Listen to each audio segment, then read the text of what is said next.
Bismillahirrahmanirrahim. Assalamualaikum warahmatullahi wabarakatuh. Negara Malaysia telah dipandang tinggi oleh negara-negara lain kerana berjaya mengekang penularan wabak COVID-19 ini terus berleluasa. Namun tahukah kita, negara Malaysia masih lagi gagal untuk mengawal endemik kegemukan dan buncit, ataupun lebih senang kita nak panggil obesiti ataupun lebih berat badan, overweight. Jadi kenapa ianya masih berlaku di negara kita? Mari kita pergi satu persatu untuk kita rungkai masalah ini. Jadi kalau kita nak kenal apa itu obes, obes ini adalah di mana satu keadaan yang kompleks lemak yang berlebihan dalam diri kita, di mana lelaki yang mempunyai 25% lemak dikira sebagai obes, manakala wanita yang mempunyai lemak yang berlebihan sebanyak 35% itu dikira obes. Jadi adakah kita ini obes ataupun tidak?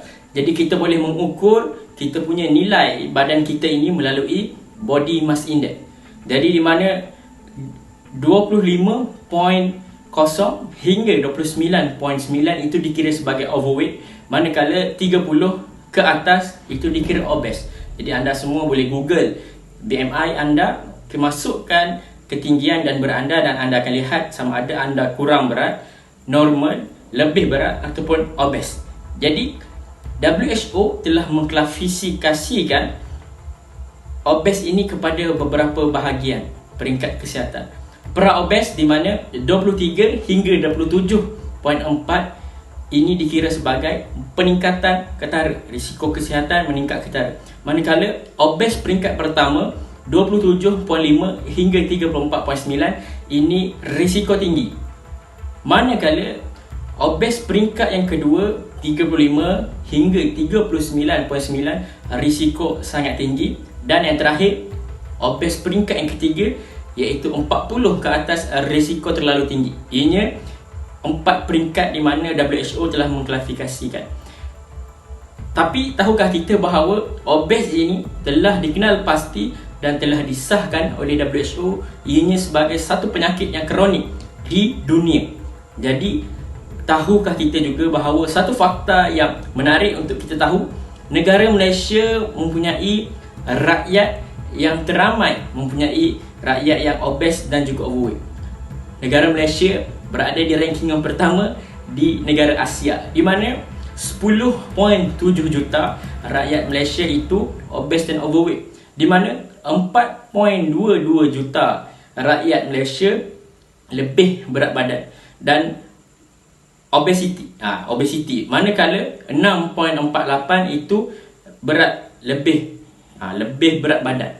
Jadi kita dah tahu tentang apa itu obes dan tingkatan kepada peringkat obes itu. Sekarang kita nak pergi, kenapa boleh terjadinya obes ini? Apa punca dia? Jadi kita kat sini saya nak ceritakan tentang 5 punca kenapa berlakunya obes. Yang pertama adalah daripada pemakanan. Hari ini pemakanan yang lebih kalori, lebih kepada makanan yang berminyak menyebabkan lemak itu tidak dapat dihadam dengan baik oleh makanan dan menyebabkan lemak itu menjadi berlebihan. Jadi itu antara pertama yang menjadi punca kepada obes. Yang kedua adalah lifestyle kita, gaya hidup kita. Hari ini kita menuju IR 4.0. Banyak kerja-kerja yang ada hari ini dilakukan oleh mesin, menyebabkan manusia kurang pergerakan dan menyebabkan kurangnya keluar peluh, dan lemak yang ada dalam diri kita itu tidak dapat dihadam dan lalu jadilah lemak yang lebih. Jadi kita lah jadi lemak lebih, lalu jadi lebih berat badan dan obes. Yang seterusnya adalah daripada keturunan. Daripada satu kajian dibuat adalah 80% daripada rakyat, 80% ibu ayah yang obes mempunyai potensi untuk menurunkan kepada anak-anak 80%. Jadi kalau ayah ataupun ibu yang ada obes, maka potensi untuk anak dah dapat 80%. Manakala ibu ayah yang normal 10% saja potensi untuk dapat obes. Yang seterusnya adalah daripada stres dan juga penyakit-penyakit yang menyebabkan obesiti itu sendiri. Seterusnya, bagaimana untuk cara kita mencegah? Di sini saya pecahkan kepada 2, iaitu yang pertama, kita perlu bersenam selama 150 minit hingga 300 minit dalam seminggu. Yang kedua juga adalah berkaitan dengan pemakanan. Ini kita bahagikan pada 3 peringkat. Yang pertama, kita makan makanan yang berkhasiat, kita kurangkan makanan yang berkalori, kita elakkan makan makanan yang berlemak, kita kurangkan makan makanan yang berminyak, juga kita elakkan daripada minum alkohol. Seterusnya kita catat apa yang kita makan dan kita boleh gunakan juga cara diet yang sihat. Di sini ada beberapa cara diet yang kita boleh gunakan, iaitu IF, intermittent fast.